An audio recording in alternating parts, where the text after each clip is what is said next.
అత్తయ్య గారు, అత్తయ్య గారు. పెదవని నేను. ఏంటి లలిత, అర్ధరాత్రి మధ్యలో దరువు? నిజంగా దరువేయాల్సిన పనులే జరిగిపోతున్నాయి అత్తయ్య గారు. ఏమ్మా, ఏదైనా పీడకలు వచ్చిందా నీకు? బ్రహ్మాండమైన నిద్ర చెడగొట్టి పిచ్చి పిచ్చిగా మాట్లాడుతున్నావు. పిచ్చి మాటలు కాదు పెద్దమ్మా, పిచ్చి కోపం వచ్చే పనులు అక్కడ అభి చేస్తుంటే చూసి తట్టుకోలేక ఇక్కడికొచ్చాం. ఏం మాట్లాడుతున్నావు ఐరేంద్రి? నిజం అత్తయ్య గారు. ముందు మాతో రండి, మీరే కళ్ళారా చూద్దురు గాని. అసలు ఏం జరిగిందో చెప్పమంటుంటే చెప్పకుండా నాంచకు లలిత.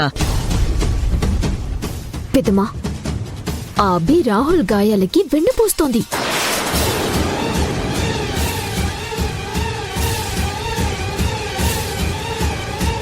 అభినా రాహుల్కి వెన్నపూస్తోందా?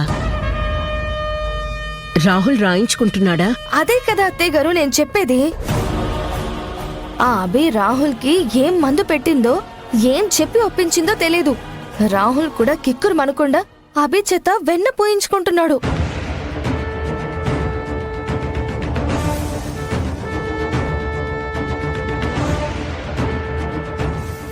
లేదు లలిత, నేను నమ్మను. అయ్యో, నా రాహుల్ అభి చేత వెన్న పూయించుకోవడమేంటి? అభి మాటలకి లొంగిపోవడమేంటి? అది జరగని పని. పెద్దమ్మా, ఇదంతా ఎందుకు? ఒకసారి వచ్చి మీ కళ్ళారా మీరే చూస్తే మీకే తెలుస్తుంది కదా. అవునత్తయ్య గారు, ఆ అభి చేస్తున్న మాయలు మర్మాలు మీరే చూసి తెలుసుకుందరు గాని. రండి. అర్ధరాత్రుళ్ళు నిద్ర లేపి మీరేంటో మీ గోలేంటో నాకు అర్థం కావడం లేదు. నాకు నా రాహుల్ మీద నమ్మకం ఉంది. రాహుల్ అలా ఎప్పటికీ చేయడు.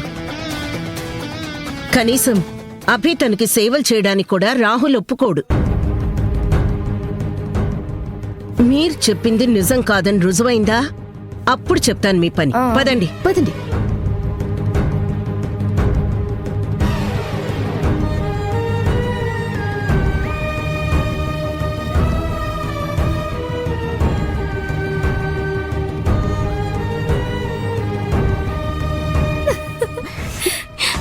ఇప్పుడు చూడు ఐరేంద్రి, ఆ అభి పని అయిపోతుంది.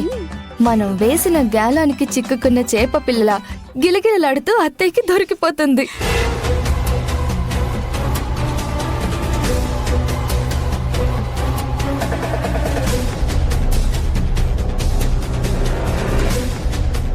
అదిగో చూడదునా, పెద్దమ్మ షాక్ అయి చూస్తోంది. అంటే ఆ అభికి మూడినట్టే. త్వరగా పద, మళ్ళీ మనం ఆ సీన్ మిస్ అయిపోతాం. పద.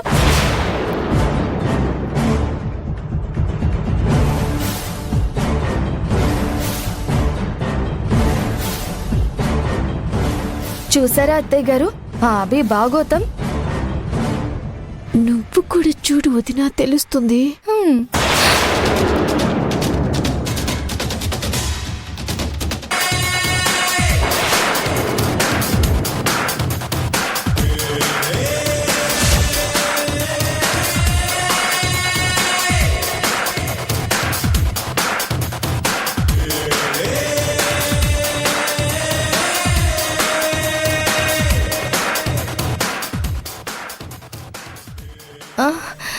ఇదేంటి ఐరేంద్రి, మనం చూస్తుంది మావయ్య గారినా?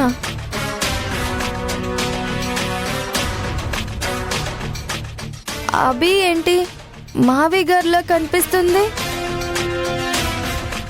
నీ మొహం, అక్కడున్నది మీ మావయ్య గారి.